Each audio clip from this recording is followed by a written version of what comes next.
तगड़े को राजस्थानी में कहते हैं ठाड़ा और दुबले पतले को कहते हैं माड़ा। फिलहाल मैं जिस जगह मौजूद हूँ वो है राजस्थान की टेक्सटाइल सिटी भीलवाड़ा और यहाँ पे मैं करता हूँ आप सभी का स्वागत एक नए ब्लॉग के अंदर। मैं हूँ मनीष और हर बार आपको लेके जाता हूँ मैं एक नई यात्रा के ऊपर और अब आपको मिलवाता हूँ मेरे उन सहयात्रियों से जो जाएंगे मेरे साथ आज की यात्रा पर। ये है हिमांशु, आप जानते ही हैं, और हम मौजूद हैं फिलहाल हिमांशु की ही सिटी होम टाउन भीलवाड़ा में। आप सभी लोगों का स्वागत है मेरे होम टाउन भीलवाड़ा में और मेरे साथ एक और हिमांशु है जिनको मैं प्यार से मामा बोलता हूँ। मामा, ये मेरे मामा, आप इन्हें जानते होंगे, हैप्पी मामा है। जी हाँ, हैप्पी मौजूद है हमारे साथ और आज मेरे साथ एक नहीं दो हिमांशु हैं और यात्रा जो है वो डबल मजे वाली होने वाली है। H2O। जी हाँ, इनकी लाइफ का ऑक्सीजन मैं हूँ, मेरी लाइफ की ऑक्सीजन मेरे यार हैं और हम लोग यहाँ से जाने को तैयार है उस जगह जिस जगह का नाम है चित्तौड़गढ़।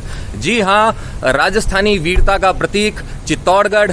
क्या है वहाँ पे खास ये पता चलेगा आपको जब हम पहुँचेंगे चित्तौड़गढ़ दुर्ग के पास। इससे पहले हम यात्रा की शुरुआत करें, किया जाएगा नाश्ता और नाश्ता किस चीज़ का होगा ये बताएगा आपको हिमांशु। तो नाश्ता हम करने वाले हैं भीलवाड़ा के सुप्रसिद्ध पोहे, नाम इंदौरी पोहे पर पोहे भीलवाड़ा के हैं। और इसके अंदर खास तौर पे क्या देंगे ये? इसमें जीरावन मसाला सब मिलेगा आपको, नमकीन प्याज व्याज टमाटर सब मिलेगा।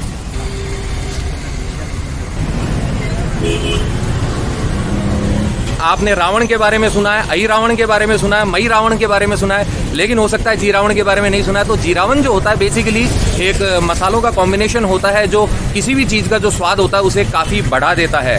तो अब मैं भी मज़ा लेता हूँ। ये लो रेडी, मज़ा आ गया मामा। भीलवाड़ा में दो ही चीज़ें फेमस, एक हिमांशु, दूसरा यहाँ का। तो ये है भीलवाड़ा के फेमस पोहे और आप देख सकते हैं बहुत सारी चीज़ें हैं इसके अंदर।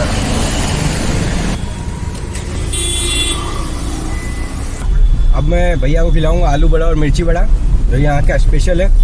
तो अब आपको पता चल चुका है कि भीलवाड़ा जो है सिर्फ टेक्सटाइल्स के लिए फेमस नहीं है बल्कि खाने पीने की चीज़ों के लिए भी फेमस है और जैसे जैसे मौका मिलेगा आपको बताते जाएंगे। फिलहाल खिला तो नहीं सकते, हम ही लोग खाएंगे।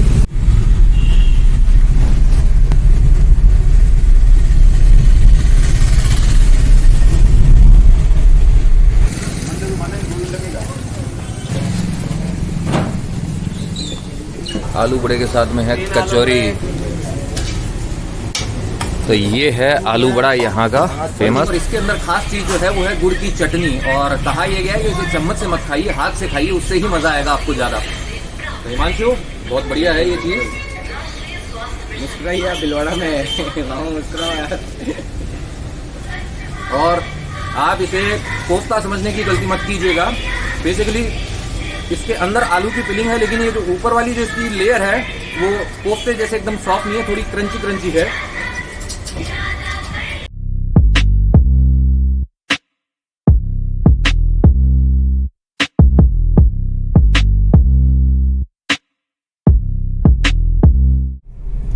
और हम लोग बढ़ रहे हैं चित्तौड़गढ़ की ओर जो भीलवाड़ा से है 55 किलोमीटर की दूरी पर। 1 घंटे के वक्त के अंदर अंदर हम वहां पहुंच जाएंगे। फिलहाल वक्त हुआ है सुबह के 8, तो 9 बजे तक हम होंगे चित्तौड़गढ़ में। तो पकड़ चुके हैं हम हाईवे की डगर और ये है NH47 और आप देख सकते हैं चित्तौड़गढ़ यहां से है 49 यानी कि 49 किलोमीटर दूर।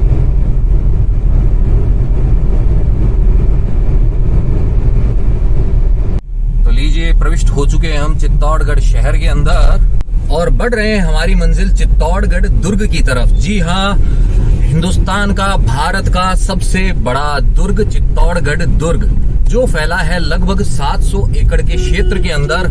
और उसकी जो कहते हैं ना कि इसके महत्व के बारे में मैं 2 लाइनें बोलना चाहूंगा। आपने भी सुना होगा शायद कि तालों में नैनीताल बाकी सब तलैया, गढ़ तो है चित्तौड़गढ़ बाकी सब गढ़ैया।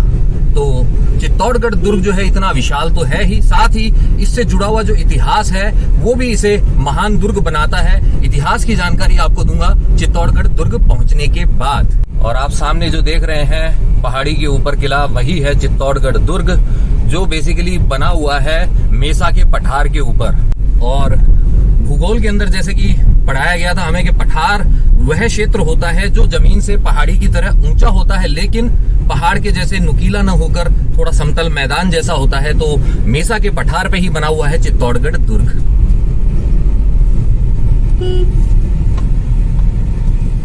ये देखिए यहाँ पे गजराज,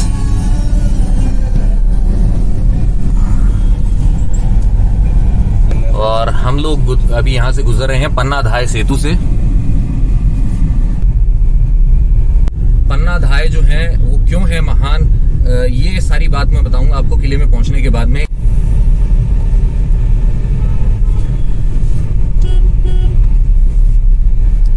ये देखिए आप किले की दीवार। चित्तौड़गढ़ में दूसरी बार आया हूँ। पहले मैं आया था बहुत सालों पहले, जब मैं छोटा होता था, तब मेरे मामा जी की बारात जो है वो यहाँ पे आई थी। तो मामा की शादी के अंदर यहाँ आना हुआ था, उस वक्त घूमा था चित्तौड़गढ़। और आज इतने सालों बाद में अपने यारों के साथ में फिर से एक बार चित्तौड़गढ़ दर्शन होंगे। और ये देखिए चित्तौड़गढ़ दुर्ग का पहला है यह पाडन पोल। और ये जो पीछे पाडन पोल जो है, इसका नाम पड़ने की वजह आपको बताता हूँ। पुराने समय में जब यहाँ पे लड़ाई हुई थी तो रक्त की धारा एक नदी की धारा के रूप में बही थी, और उसके अंदर बहता हुआ एक पाडा, जो भैंसा होता है उसे पाडा कहा जाता है, तो वो बहता हुआ यहाँ पे आ गया था, इसलिए यह पोल कहलाया पाडन पोल। और यह है यहाँ किले के अंदर दाखिल होने का पहला दरवाजा, प्रवेश द्वार।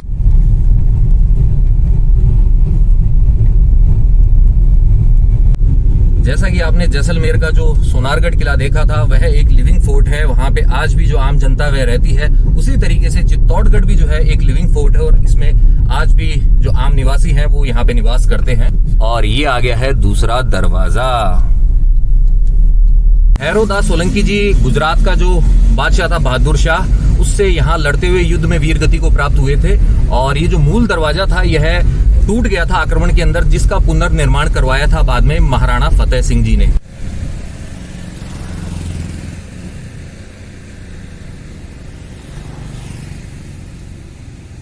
यह 4 स्तंभों वाला कल्ला जी का स्मारक है, और इससे आगे वहां पे 6 स्तंभों वाला जो है वो जयमल जी का स्मारक है।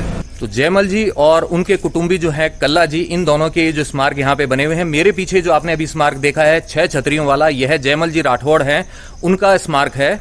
और बहुत वीरता से लड़े थे वो यहाँ पे। फुल डिटेल के अंदर मैं आपको बताऊंगा वो क्या स्टोरी है वहाँ जाने के बाद में आगे ऊपर। और यहाँ पे इनकी कुल देवी जो है नागणेशा माता, उनका है मंदिर।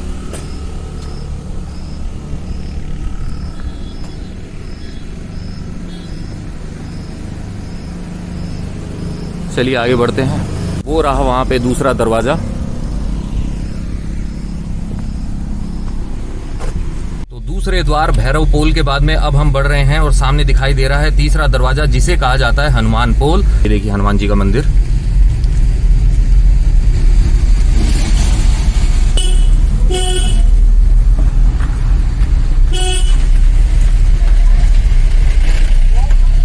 सामने आ चुका है चौथा दरवाजा, जिसे कहा जाता है गणेश पोल। और सामने है ये जोरला पोल।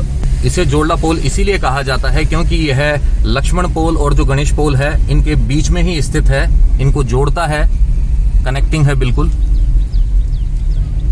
ये देखिए किले के प्राचीरों को आप देख सकते हैं, और सामने आ गया है लक्ष्मण पोल।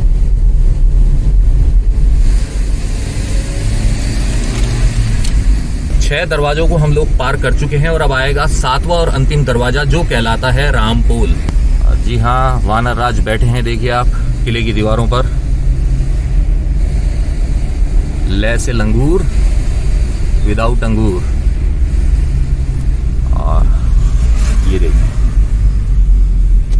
श्री राम पोल से हम किले के अंदर दाखिल हो रहे हैं।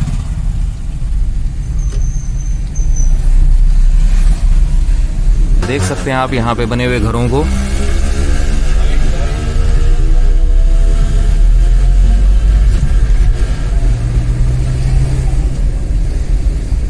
और सामने आप देख रहे हैं मराठा वंश की कुलदेवी तुलजा भवानी का मंदिर। जय माता दी। जय माता। ये देख सकते हैं आप यहाँ पे किले की इस दीवार को कितनी चौड़ी है, देख रहे हैं आप। और यहाँ देखिए आप चित्तौड़गढ़ शहर को।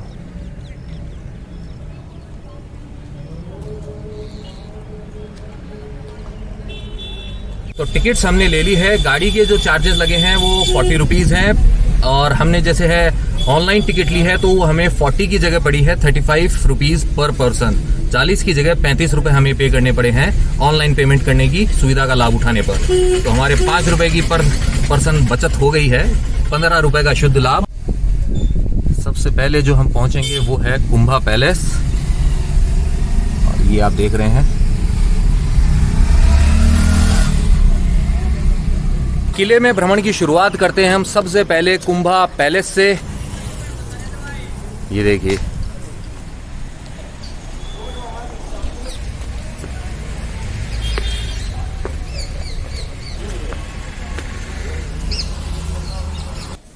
अंदर प्रवेश करते ही सबसे पहला दृश्य ऐसा दिखाई देता है।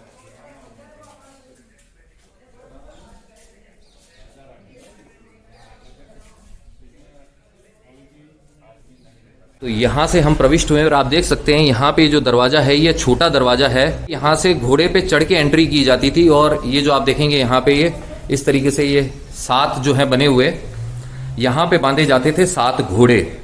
और जो ये 7 घोड़े होते थे यह लगते थे एक रथ के अंदर। आप जानते हैं कि सूर्यदेव का जो रथ होता है वो 7 घोड़ों का होता है, 7 अश्वों के रथ पे सवार होते हैं सूर्यदेव। तो यहाँ जो पहले आज जो कालिका मंदिर है यह पहले हुआ करता था सूर्य मंदिर, और उस सूर्य मंदिर में जो सूर्य भगवान की प्रतिमा होती थी वो विराजमान होती थी इस रथ के ऊपर। जो भी खास ओकेशन होते थे उस टाइम पे उनकी यात्रा यहाँ से निकला करती थी। तो किले का यह भाग आपने जो देखा है यहाँ पे बांधे जाते थे वो 7 अश्व। सामने आप जो सीढ़ियां देख रहे हैं इनसे हम ऊपर जाते हैं। आज ये टूटा फूटा महल दिख रहा है, यह पहले ऐसा नहीं था, अब तो सिर्फ खंडहर ही शेष हैं। ये देखिए, तो ये जो कुंभा महल है इसका निर्माण जो है बेसिकली कुंभा जी ने नहीं करवाया था, महाराणा कुंभा ने नहीं करवाया था, बल्कि इनके जो पूर्वज थे बप्पा रावल जिन्होंने गुहिल वंश की स्थापना की थी उनके द्वारा यह बनवाया गया था। लेकिन राणा कुंभा ने इस महल का विस्तार किया और जो टूटे फूटे हिस्से थे उसका जीर्णोद्धार किया। कहा जाए तो इस किले का जो है ब्यूटिफिकेशन उनके द्वारा किया गया था। तो इसी वजह से यह जो महल है यह कहलाया कुंभा महल। तो वहां जो आप सामने देख रहे हैं द्वार, वहां पे बेसिकली 3 द्वारों को एक साथ बनाया गया है और वह कहलाता है त्रिपोलिया गेट। यहाँ का पूर्वमुखी है क्योंकि सूर्यदेव जहां उदय होते हैं वहीं से प्रवेश किया जाता था। पुराने समय में ऐसे ही निर्माण किया जाता था। और ये जो आप गुंबदनुमा इमारतें देख रहे हैं यह उस टाइम की है जैसे ही यह मुस्लिम शासकों के कंट्रोल के अंदर रहा था किला कुछ वक्त के लिए, तब उन्होंने कहते हैं ना अपना ठप्पा देने के लिए बस ऊपर की तरफ ये गुंबदनुमा शेप बना दी थी। नीचे वाला ये जो एरिया है यहाँ पे सार्वजनिक कार्यक्रम हुआ करते थे, और इस तरफ नीचे यहाँ जो है इस छज्जे के नीचे की तरफ ये है एरिया दीवाने आम कहलाता था, और ये जो ऊपर वाला एरिया आप देख रहे हैं यह कहलाता था दीवाने खास। तो यहाँ पे जो खास लोग हैं वो लोग बैठा करते थे। और ये जो ऊपर वाले आप झरोके देख रहे हैं यहाँ से जो रानियां होती थी और जो राजकुमार राजकुमारियां होते थे वो लोग यहाँ से ऊपर से फंक्शन देखा करते थे। और वहाँ जो गुंबद के नीचे आप दरवाजा देख रहे हैं उस दरवाजे में रहता था महाराणा सांगा का सबसे प्रिय हाथी, जो एक विशेष हाथी था, बहुत ही शक्तिशाली था। यहाँ पे लाइट एंड साउंड शो होता है, इस वक्त अभी नहीं हो रहा है, लेकिन यही वह स्थान है जहाँ पे किले के बारे में बताया जाता है शो के जरिए। जिस एरिया के अंदर हम हैं यहाँ पे आप देख रहे हैं सामने वो जो मार्बल का जो टूटा फूटा ढांचा है, उस कार्विंग वाले एरिया के अंदर सेंटर के अंदर सूर्य देव की जो 1.25 मन की यानी कि 50 किलो की जो स्वर्ण प्रतिमा होती थी वो वहां पे विराजमान होती थी। राजा जी का सिंहासन भी वहीं पे ऊपर लगा करता था। और ये जो एरिया है इधर नीचे वाला, यहाँ पे विराजमान होते थे उनके मंत्रीगण। और मैं अभी आपको दिखाता हूँ, ये देखिए इधर। और जहाँ पे हिमांशु है यहाँ पे बाकी आम जनता जो होती थी वो होती थी। हिमांशु जो है आम आदमी नहीं है, लेकिन ये बहुत खास आदमी है। और ये जो आप ऊपर देख रहे हैं ये संरचना जो है इस जगह को बोला जाता था नौबत खाना। तो जब भी सूर्य देव की आराधना की जाती थी इस नौबत खाने में मौजूद जो एक तांबे का बना हुआ बहुत बड़ा जो नगाड़ा हुआ करता था उसको बजाया जाता था। और कहा जाता यह है कि जब अकबर ने इस किले पर आक्रमण करके इसको तहस नहस किया था, लूटा था, उस वक्त वह उस तांबे के इस नगाड़े को यहाँ से ले जाता है, लेकिन वह विशालकाय होने की वजह से ज़्यादा दूर नहीं ले जा पाता। और कहा जाता है कि वही नगाड़ा जो है अब अजमेर की जो दरगाह है वहाँ पे पाया जाता है। तो इस नौबत खाने के नीचे वाला जो भाग है आप देख सकते हैं, यहाँ पे 4 दरवाजे हैं, ये देखिए आप। और 4 दरवाजे होने का कारण यह था कि इन चारों दरवाजों पर एक एक सैनिक खड़ा होता था, चारों दिशाओं पर नजर रखी जाती थी, चौकसी बहुत तगड़ी थी, सिक्योरिटी सिस्टम जो है ना वो मतलब मान लीजिए आप फुल प्रूफ टाइप का ही था। तो यहां से हम अब आगे बढ़ रहे हैं, ये गैलरी नुमा आ गया है एरिया, और इसमें ये जो आप राइट हैंड साइड वाला ये जो पोर्शन देख रहे हैं यह कहलाता था लेडीज सेक्शन, जनाना महल कह सकते हैं आप एक तरीके से। तो आइए सबसे पहले एंटर होते हैं जनाना सेक्शन में, बिकॉज कहा जाता है ना लेडीज फर्स्ट, इसलिए पहली एंट्री जो है लेडीज सेक्शन में की जाएगी। तो यह है कुंभा महल का लेडीज सेक्शन जिसके अंदर हम फिलहाल मौजूद हैं, और इसी के अलग अलग लेवल्स पे रहा करते थे राजकुमार, राजकुमारियां और रानियां। आज इसका वैभव वैसा नहीं है जैसा हुआ करता था, लेकिन क्या किया जा सकता है, फिर भी जो इतिहास इससे जुड़ा हुआ है वह हमेशा के लिए रहेगा। इसकी जो महानता है किले की, इसकी जो वीर गाथाएं हैं वो आने वाली जनरेशन्स भी जानती रहेगी उनके बारे में। फिलहाल आइए आपको एक और खास चीज दिखाता हूं।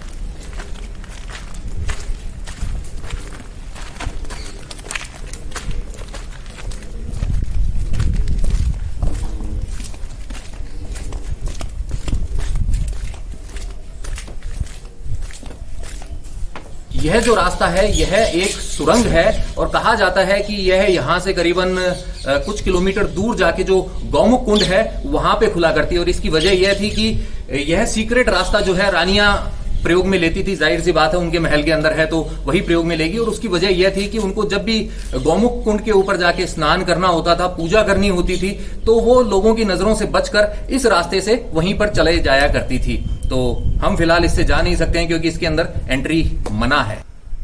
तो देख सकते हैं आप ये 3 मंजिला टूटा फूटा महल। अब हम चलते हैं मर्दाना सेक्शन की तरफ, लेकिन उससे पहले बताना चाहूँगा कि यहाँ वाला जो एरिया है यहाँ पे जो वॉशरूम्स होते हैं वो हुआ करते थे, और इस तरफ जो हुआ करता था उनका चेंजिंग रूम होता था। बस यहाँ से पार करते ही हम पहुँच चुके हैं मर्दाना सेक्शन की तरफ, और इसकी हालत भी आप देख सकते हैं जनाना महल जैसी ही है, टूटा फूटा है यह भी काफ़ी। बात टूटे फूटे खंडरों की नहीं है, बात होती है इनसे जुड़े हुए इतिहास की, जो बनाता है इन्हें खास। तो मैं बैठा हूं कुंभा महल के मर्दाना सेक्शन के अंदर, और आप सुन सकते हैं इन मिट्ठुओं की आवाज़, ये जो तोते बोल रहे हैं यह अपनी आवाज़ इसमें दर्ज करा रहे हैं। तो बताना चाहूँगा कि यहाँ आप जो मेरे पीछे वाला ये जो सेक्शन देख रहे हैं, यहाँ पे रहा करते थे जो राजा जी के जो खास मंत्री हुआ करते थे, और उनके जो सरदार होते थे, सेना नायक हुआ करते थे, सेनापति होते थे।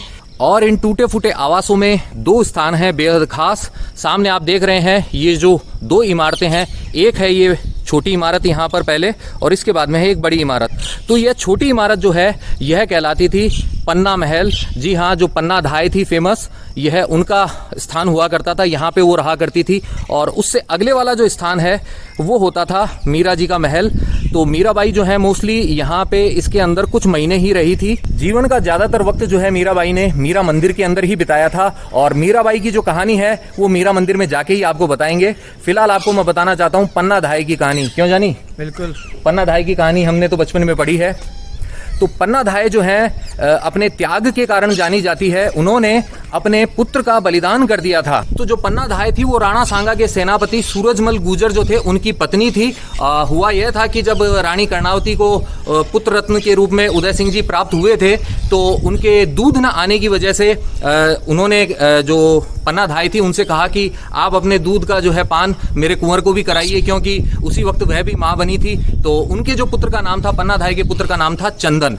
और राणा सांगा की मृत्यु के बाद में हुआ यह था कि विक्रमादित्य जो थे वो सिंहासन पर आरूढ़ थे, लेकिन बनवीर नाम का जो एक इनका सरदार हुआ करता था, कहा जाता है वह राणा सांगा के जो बड़े भाई थे उनका एक दासी के साथ में हुआ पुत्र था, ऐसा बताया जाता है। तो उसके मन में था कि मैं इस राज्य का असली उत्तराधिकारी हूँ, यह राज्य मुझे मिलना चाहिए। इसलिए उसने जो बनवीर ने विक्रमादित्य की गला घोटकर हत्या कर दी, और बाद में लास्ट में जो बचे हुए पुत्र थे उदय सिंह, उनको मारने के लिए वह आ पहुंचा। पन्ना धाय को बनवीर की इस हरकत का पहले पता चल जाता है, और वह चुपचाप उदय सिंह जी को यहाँ से रवाना कर देती है, यहाँ से दूर भेज देती है, और उदय सिंह के स्थान पर सुला देती है अपने पुत्र चंदन को, और चेहरा ढक देती है। जैसे ही बनवीर आता है हाथ में तलवार लेकर और पूछता है कहाँ है उदय सिंह, तो पन्ना धाय जो है अपने भावों पर काबू रखते हुए अपने पुत्र की तरफ इशारा करती है जो पलंग पर सोया हुआ होता है और कहती है वो वहां पर है। और एक माँ के सामने ही बनवीर जो है तलवार से उनके बेटे चंदन की हत्या कर देता है। उस वक्त भी वो अपने इमोशंस पे काबू रखती हैं और बाद में कुंवर उदय सिंह को बचाती हैं और इस काबिल बनाती हैं कि बाद में वो अपना राज्य वापस से हासिल कर पाए। तो पन्ना धाय का ये जो त्याग है यह इतिहास के पन्नों में अमर हो चुका है और ऐसे त्याग के उदाहरण हमें शायद ही कहीं देखने को मिले। तो मर्दाना सेक्शन से अब हम नीचे यहाँ पर आते हैं तो हमें दिखाई देता है यह एक मंदिर है। ये देखिए, इसके अंदर फिलहाल कोई प्रतिमा नहीं है, लेकिन यह भगवान शिव को समर्पित एक मंदिर हुआ करता था। ये देखिए आप,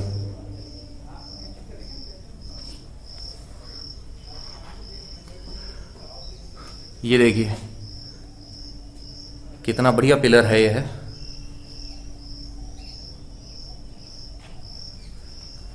अब आपको दिखाते हैं किले से शहर का दृश्य।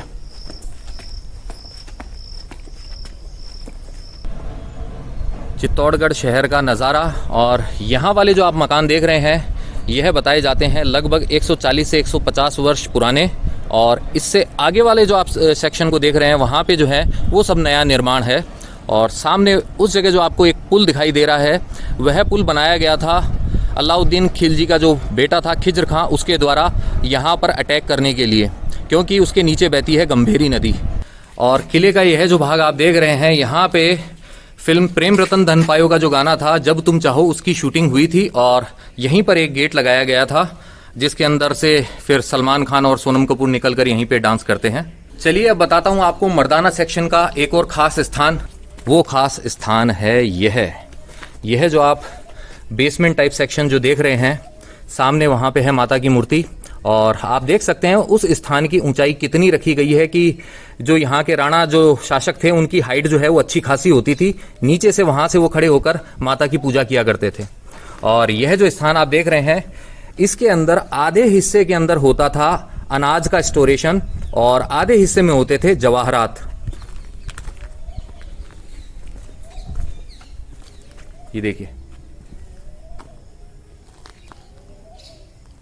और इस खास तहखाने के बारे में जो महाराज जो थे, महाराणा थे, इनके जो विश्वास पात्र लोग थे गिने चुने, उन्हीं को पता होता था कि अगर यहाँ पे शत्रु आक्रमण कर देता है तो वह इस धन तक नहीं पहुंच सके, उसकी पहुंच से यह सुरक्षित रहे। इसी वजह से इसको एकदम इस तरीके से छुपा के रखा जाता था कि किसी को इसका पता नहीं चलता था। तो हम आ चुके हैं बाहर कुंभा महल से, और मेरे पीछे वो जो सेक्शन आप देख रहे हैं गोल जो दीवार सी है वह कहलाता था यहाँ का 9 लखा भंडार। और 9 लखा भंडार इसलिए कहलाता था क्योंकि यहाँ पे रखे जाते थे 9 लाख रुपए। 9 लाख रुपए बहुत बड़ी अमाउंट होती थी और यह एक इमरजेंसी कोटा होता था कि कभी भी युद्ध हो तब उसके लिए एनी टाइम इतनी अमाउंट यहाँ पे रखी जाती थी। और इसके लगती हुई एक और जो ये आप दीवार देख रहे हैं साइड में, ये देखिए, यह दीवार कहलाती थी बनवीर का पार्टीशन। तो मैंने आपको जो बताया था कि पन्ना धाय ने बनवीर से उदय सिंह जी की रक्षा कर ली थी, और बाद में वह जब इस काबिल हो गए कि अपना राज्य लेने के लिए यहाँ पे आक्रमण करने वाले थे, तब बनवीर ने सोचा क्यों ना मैं इस राज्य के ऑलरेडी इसके 2 भाग कर दूं, एक भाग उदय सिंह जी को दे दूं और एक भाग पर मैं शासन करूं। तो उसने इस दीवार का निर्माण करवाना शुरू किया, लेकिन इससे पहले यह निर्माण कार्य पूरा होता उदय सिंह जी ने आक्रमण करके इस किले पर अपना अधिकार कर लिया। और यहाँ सामने जो आप ये देख रहे हैं यह संरचना, यह यहाँ पुराने टाइम का जो चूना होता था, कई चीजों को मिला के जो तैयार किया जाता था, उसको तैयार करने का स्थान है।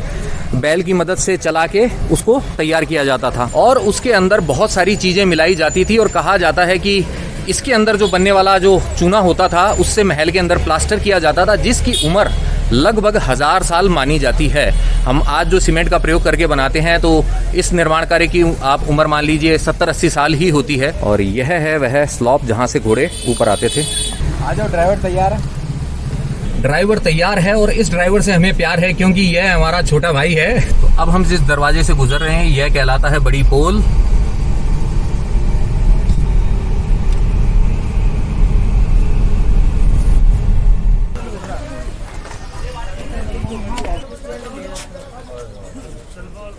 यह है मंदिर प्रांगण।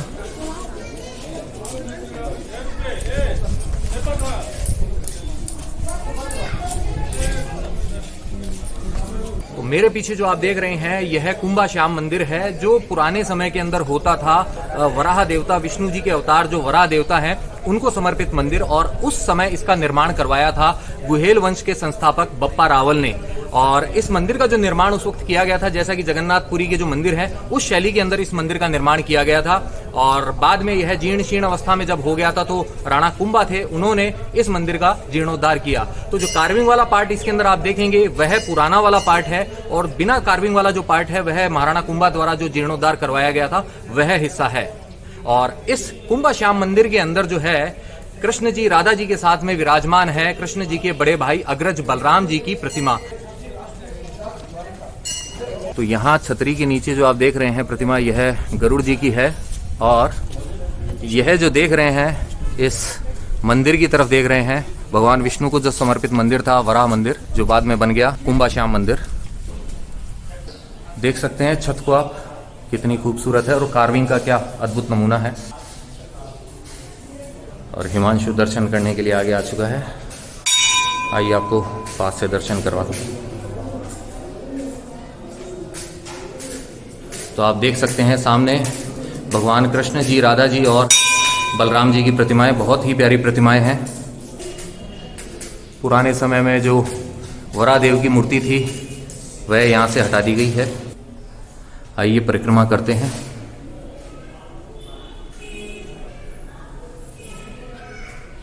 लोग समझते हैं कि पुराने समय में कुछ नहीं था, वो ये सब देखें तो उन्हें एहसास होगा कि पुराना जो ज्ञान था, जो कला थी, उसका मुकाबला कर ही नहीं सकते।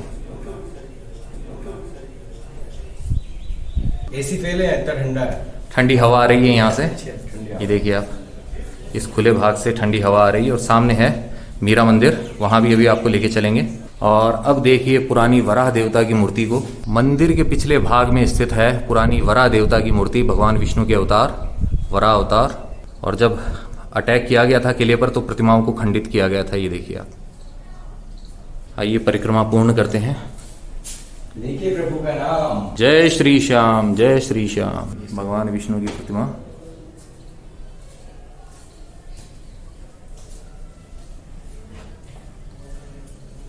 मैं जो आपको दिखा रहा हूं यह तो एक झलक है इस मंदिर की। यहाँ पे जो अद्भुत कलाकारी है, अगर आपको उसका सही तरीके से आनंद लेना है तो आपको दर्शन करने के लिए खुद यहाँ पे आना होगा।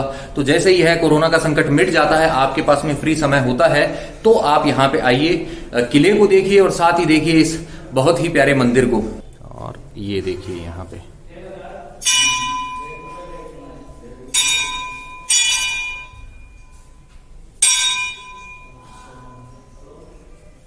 सामने आप देख रहे हैं गरुड़ देव की मूर्ति, प्रभु का वंदन करते हुए।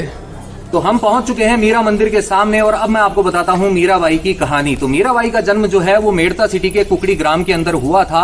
और उनकी जो दादी माँ है, उनके परिवारजन जो है वो बहुत ज्यादा भक्ति भाव वाले थे। तो बचपन से ही मीराबाई का भी जो है रुझान कृष्ण भक्ति के अंदर हो गया था। और कहा जाता है कि मीराबाई ने एक बार एक बचपन के अंदर बारात को जाते हुए देखा था, जब उनकी उम्र थी 4-5 वर्ष की। तो उन्होंने अपनी दादी माँ से पूछा यह क्या है, तो उन्होंने कहा बारात जा रही है, दूल्हा जा रहा है बारात लेकर। तो उनका सवाल था कि मेरा दूल्हा कहाँ पे है। तब उनकी दादी माँ ने एक जो कृष्ण प्रतिमा मिली हुई थी एक संत द्वारा, वह लाकर मीराबाई को दे दी और कहा यही हैं तेरे दूल्हे। तो बात यह कही थी दादी माँ ने मजाक के अंदर, लेकिन मीराबाई का जो बाल हृदय था उन्होंने इस बात को आत्मसात कर लिया। उन्होंने भगवान कृष्ण को ही अपना पति मान लिया था। और बाद में जब राणा सांगा के जो ज्येष्ठ पुत्र थे भोजराज, उनसे शादी का प्रस्ताव गया था मीराबाई के लिए, मीराबाई ने विवाह से इनकार कर दिया था। उन्होंने कहा कि मेरा तो ऑलरेडी कृष्ण जी के साथ में विवाह हो गया है, मेरे तो गिरधर गोपाल दूसरों ना कोई।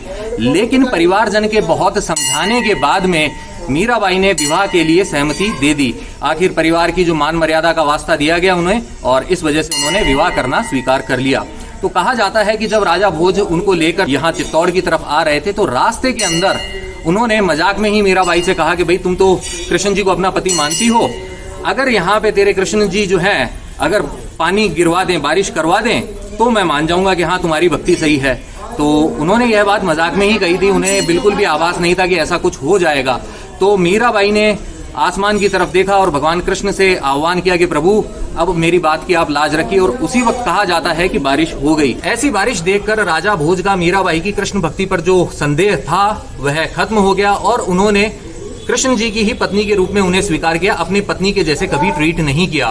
तो होता यही है कि कुछ समय बाद में चित्तौड़ में आने के बाद में राजा भोज की मृत्यु हो जाती है और मीराबाई जो होती है वह अपनी कृष्ण भक्ति में उसी तरीके से लीन रहती है और सिंहासन पर बैठता है भोजराज जी के बाद में विक्रमादित्य। और मीराबाई की कृष्ण भक्ति को देख करके वो बोलता है जाके उनको कि भाभी आप सन्यासियों के जैसे रहती हैं, आभूषण धारण नहीं करती है, इससे हमारी राजकुल की मर्यादा जो है वह भंग होती है कि आप आम लोगों के बीच में जाकर बैठती हैं, कृपया ऐसा ना करें। बहुत बार समझाया जाता है मीराबाई को, लेकिन मीरा तो कृष्ण की दीवानी होती हैं, वह सभी बातों को अनसुना कर देती है। तो कहा जाता है उस वक्त विक्रमादित्य ने एक बार जो होता है टोकरी के अंदर, फूलों की टोकरी के अंदर सांप रखकर भेजा और कहा कि भाई यह फूलों के हार की टोकरी है। तो जैसे ही टोकरी को खोला मीराबाई ने, वह जो सांप था वह हार में परिवर्तित होकर ही उनको मिला। और दूसरा जो किस्सा यह है कि एक बार जो है राणा विक्रमादित्य ने खीर का जो प्याला होता है उसके अंदर विष डालकर मीराबाई के लिए भिजवाया और मीराबाई ने उस विष को भी अमृत समझकर पी लिया और वह जो विष था उसका प्रभाव मीराबाई पर नहीं हुआ, उसने अमृत का ही काम किया। तो विक्रमादित्य द्वारा इतने जो प्रयास किए जाते हैं उसके पीछे का कारण भी यह था कि पहला उस समय जो होता था सती प्रथा होती थी। तो राजा भोज की मृत्यु के बाद में विक्रमादित्य चाहता था कि मीराबाई भी सती हो जाएं, लेकिन मीराबाई ने तो कृष्ण जी को अपना पति मान लिया था। वह बोलती हैं कि भाई मेरे पति तो वो हैं, तो मैं सती क्यों हूं। और दूसरा जो है मीराबाई के जो गुरु थे रविदास जी, जिन्हें रैदास जी भी कहा जाता है, वह उस समय का जो समाज होता था उससे वह मतलब चर्मकार समाज से आते थे। तो इस वजह से जो राजकुल वाले हैं थोड़ा सा हे दृष्टि से देखते थे और वह नहीं चाहते थे कि मीराबाई जो है कि उन लोगों के अंदर जाके बैठे, आम लोगों के अंदर बैठे और भक्ति भाव में लगी रहें। और इस तरीके से उन्होंने जो प्रयास किए, उस सभी प्रयासों के विफल होने पर मीराबाई ने सोचा कि मेरा यहाँ से चले जाना ही श्रेष्ठ है। तो मीराबाई यहाँ से चली जाती है और वो है 4 धाम की यात्रा भी करती हैं, अनेक कृष्ण भक्ति के अंदर रचनाएं करती हैं। मीराबाई का जो है जो भक्ति आंदोलन के अंदर जो योगदान है वह बहुत ही खास है। तो इस तरीके से भ्रमण करने के बाद में 4 धाम यात्रा करने के बाद में मीराबाई पहुंच जाती है गुप्त द्वारका, जिसे भेंट द्वारका भी कहा जाता है, वहां पर, और वहीं पर वो कृष्ण भक्ति कर रही होती है। तो मीराबाई के ये अपने मेवाड़ छोड़ने के बाद में कहा जाता है कि उस समय काफी संकट आए थे। तब जो गुणी लोग थे उन्होंने कहा कि आपने मीराबाई के साथ में इस तरीके से अन्याय किया है, शायद यह उन्हीं का श्राप आपको लगा है, अगर आप इससे बचना चाहते हैं तो उन्हें वापस लेकर आइए। तो विक्रमादित्य मीराबाई को लाने के लिए अपने यहाँ से मंत्रियों को भेजते हैं। वो मीराबाई को जब लेने के लिए जाते हैं तो मीराबाई सोचती हैं कि मुझे फिर से ले जाएंगे और वही जीवन होगा। तो वह भगवान कृष्ण से विनती करती है कि हे प्रभु मेरे दुखों का अंत कीजिए, मुझे आप अपने पास बुला लीजिए। तो कहा जाता है कि उस वक्त जो वहां पे आराध्य देव की मूर्ति थी भगवान कृष्ण की, वह 2 हिस्सों में विभक्त हो जाती है और मीराबाई उसके अंदर समा जाती हैं। सिर्फ उनकी चुनरी का जो कुछ हिस्सा होता है वही बाहर निकला हुआ दिखाई देता है। तो उसी से यह अनुमान लगाया जाता है कि मीराबाई जो है वो कृष्ण भक्ति करते करते कृष्ण जी में समा गई हैं। अब आपको दिखाता हूं मीरा जी के जो गुरु थे रविदास जी, उनकी ये बहुत ही खास छतरी। ये है मीरा मंदिर और इसके पास में यहाँ पे लेफ्ट हैंड साइड में है यह छतरी रविदास जी की। तो ये है मीराबाई के गुरु रविदास जी के चरण चिन्ह, देख रहे हैं आप। ये जो छतरी है रविदास जी की, इसमें है एक बहुत ही खास मूर्ति प्रतिमा, वो आपको बताता हूं कैसे है खास। देखिए आप, यहाँ है चरण चिन्ह और इनके ठीक ऊपर है यह खास मूर्ति। आप देख सकते हैं कि इसके अंदर 5 शरीर है, लेकिन जो सिर है वह एकमात्र है। और आप किसी भी एंगल से देखेंगे तो आपको दिखाई देगा यह मूर्ति जो है उस शरीर से ही जुड़ी हुई है। ये देखिए, तो 5 शरीर और एक सिर वाली यह जो प्रतिमा है, बेसिकली यह जो 5 महातत्व होते हैं उनसे जो हमारा शरीर बना है, जल थल पावक गगन समीरा, 5 तत्व से बना शरीरा। तो यह इस बात को ही दर्शाता हुआ चित्रण किया गया है इस मूर्ति के द्वारा। बहुत ही अद्भुत है यह।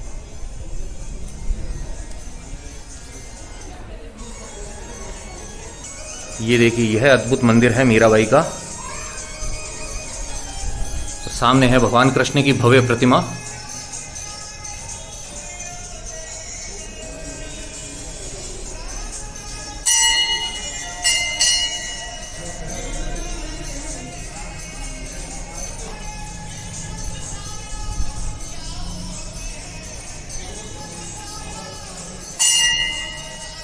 यह वह मूल प्रतिमा नहीं है। मूल प्रतिमा तो जो मीराबाई हैं अपने साथ में ले गई थी। उसके बाद में यहाँ पर मंदिर को कहते हैं ना रिक्त नहीं रखा जाता है, तो एक भगवान कृष्ण का चित्रण किया हुआ था। भगवान कृष्ण के चित्र की पूजा होती थी और उसके बाद में यहाँ पर कुछ समय पहले यह मूर्ति की इसकी स्थापना कर दी गई है, क्योंकि कहते हैं ना कि मंदिर को खाली नहीं रखा जाता है। तो हिमांशु, कैसा लगा दर्शन करके? मैं यहाँ पहले 2-3 बार आ चुका हूँ और सबसे फेवरेट जगह मेरी यही है, क्योंकि प्रेम का त्याग का प्रतीक है ये मंदिर। यह है मीरा मंदिर का साइड व्यू, देखिए। और यह देखिए कुंभा श्याम मंदिर का साइड व्यू। बिल्कुल भगवान जगन्नाथ के मंदिर की जो शैली है उस शैली पर इसे बनाया गया था। और आप देख सकते हैं कार्विंग वाला ये जो भाग है, यह जो मूल मंदिर था वराह मंदिर, बप्पा रावल द्वारा बनाया हुआ। और यह वाला जो हिस्सा देख रहे हैं आप बिना कार्विंग वाला जो है, यह महाराणा कुंभा द्वारा तैयार किया गया था, मरम्मत करवाई गई थी। तो यहाँ पे आप जो गणेश जी की प्रतिमा देख रहे हैं, इसमें वो रिद्धि सिद्धि के साथ में है, अपनी पत्नियों के साथ में। और ख़ास बात यह है कि आप आमतौर पर जो गणेश जी की मूर्ति देखेंगे उनमें जो सूंड का डायरेक्शन होता है वो राइट हैंड साइड में होता है, लेकिन जब वो पत्नी के साथ में विराजमान होते हैं तो लेफ्ट हैंड साइड में उनकी सूंड होती है। तो हिमांशु को भी मैं यहाँ गणेश जी के सामने लेके आ गया हूँ, क्योंकि इसकी शादी भी जल्दी करवानी है। कहा जाता है कि इन गणेश जी के दर्शन से शादी जल्दी होती है, तो हिमांशु की शादी बहुत जल्दी होगी। गणेश जी का आशीर्वाद मिल चुका है। आशीर्वाद मैंने ले लिया है, बट मेरे से बड़े दोनों मेरे मामा और मेरे भैया है अभी, तो इनकी कराना ज्यादा जरूरी हो रहा है। तो पहले इनको आशीर्वाद दे भगवान, मेरा बाद में नंबर। नहीं, इसका बात भरेंगे फिर हम करेंगे। मैं तो कर लूंगा, पहले जिम्मेदारी पूरी हो जाए। मैं कर लूंगा, पर ये भी करेंगे। हाँ, तो जब होगी तब हो जाएगी, उसमें क्या दिक्कत है। इनको आशीर्वाद मैंने दिलवा दिया यहाँ से, अब इनका भी होगा, जल्दी होगा। ये देखिए यहाँ पे गणेश जी की प्रतिमा है जो अकेले विराजमान है। गणेश जी इनकी राइट हैंड साइड में है, सूंड आप देख सकते हैं। तो ये देखिए कुंभा श्याम मंदिर का ये दृश्य, यहाँ पे गरुड़ देव, और राइट हैंड साइड में एक जो छोटा सा मंदिर देख रहे हैं आप, यह कभी शिव मंदिर होता था, लेकिन अब इसमें भगवान शिव विराजमान नहीं है, तो इसे स्टोर रूम के तौर पे यूज किया जाता है। अब हम बढ़ रहे हैं अगले डेस्टिनेशन की तरफ। किले में हमारी अगली मंजिल। तो दोस्तों, मैंने सोचा था कि चित्तौड़गढ़ दुर्ग का एक ही व्लॉग बनाऊंगा, लेकिन जैसा कि मैंने आपको बताया था कि यह हिंदुस्तान का, भारत का सबसे बड़ा किला है, तो एक व्लॉग के अंदर ही सब कुछ दिखाना पॉसिबल नहीं हो पाएगा, क्योंकि व्लॉग जो है बहुत लेंथी हो जाएगा। तो इसलिए इसको 3 पार्ट्स में डिवाइड किया जाएगा, ठीक है ना। तो इस वजह से इस व्लॉग को हमें यहीं पे करना होगा समाप्त। लेकिन उससे पहले करना होगा एक इंपॉर्टेंट काम जो हम हर बार करते हैं, यानी कि हमारा वर्ड गेम सेगमेंट, जिसमें मैं हर बार आपको देता हूं एक शब्द, और वो शब्द वाला जो गाना होता है आपको मुझ तक पहुंचाना होता है। तो इस बार जो आपके लिए शब्द है इस किले में आने के बाद में, वो है मुकद्दर। जी हाँ, यहाँ पे बहुत सारे वीरों ने लड़ते लड़ते अपने प्राण त्याग दिए थे, वीर गति को प्राप्त किया था, यही उनका मुकद्दर था। इसीलिए आज का वर्ड है मुकद्दर। और आपके लिए जो मेरी तरफ से सॉन्ग है वो है ये। रोते हुए आते हैं सब, हंसता हुआ जो जाएगा, वो मुकद्दर का सिकंदर, वो मुकद्दर का सिकंदर जाने मन कहलाएगा। तो ये गाना था मेरा आपके लिए। अब आपकी पसंद का गाना जिसमें वर्ड हो मुकद्दर, वो है आपको मुझ तक पहुंचाना, ठीक है। और जाने से पहले वही बात जो मैं हर बार कहता हूं कि अगर आपको ये व्लॉग पसंद आया है तो आप जानते हैं आपको करना क्या है। आपको इसे लाइक करना है, शेयर करना अपने नियर एंड डियर वंस के साथ में, कमेंट करके पहुंचाने हैं आपके विचार मुझ तक। और अगर आप पहली बार इस व्लॉग के थ्रू चैनल पे आए हैं तो आपको यही है कहना कि ये जो सब्सक्राइब बटन है इसे दबा दे और साथ ही प्रेस कर दे बेल आइकन। इसका फायदा ये होगा भविष्य में जो भी व्लॉग्स आएंगे उनके नोटिफिकेशंस आप तक अपने आप आएंगे, आपको उन्हें ढूंढना बिल्कुल नहीं पड़ेगा। और साथ ही अगर आप कनेक्ट होना चाहते हैं मेरे साथ इंस्टाग्राम के ऊपर, तो ये जो आईडी है इसे आप सर्च कीजिए और कनेक्ट हो जाइए मेरे साथ इंस्टाग्राम के ऊपर। चित्तौड़गढ़ की सीरीज अभी रहेगी जारी। फिलहाल आपको है टाटा बाय बाय कहने की बारी। तो यत्र तत्र सर्वत्र घूमते रहिए, घुमाते रहिए, लाइफ में हमेशा मुस्कुराते रहिए।